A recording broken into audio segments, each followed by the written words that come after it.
మెదడులో సూక్ష్మ రక్తనాళాల్లో ఏదైనా రక్తపు గడ్డ అడ్డుపడి రక్త ప్రవాహానికి అంతరాయం కలిగిస్తే బ్రెయిన్ స్ట్రోక్, పక్షవాతం వస్తుంది.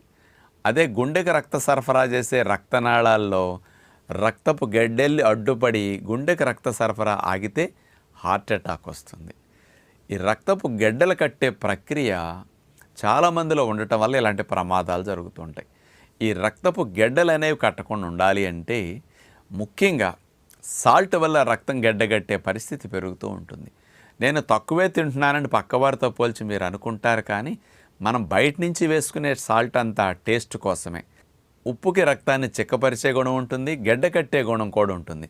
అందుకని ఎప్పుడన్నా మేకని మొక్కు దగ్గర చెల్లించినప్పుడు కోస్తారు చూసారా, బేసిన్లో రక్తం పట్టి అందులో ఎంత ఉప్పేస్తే ఆ రక్తం అంతా గడ్డ కట్టేస్తుంది 1 minute లోపు.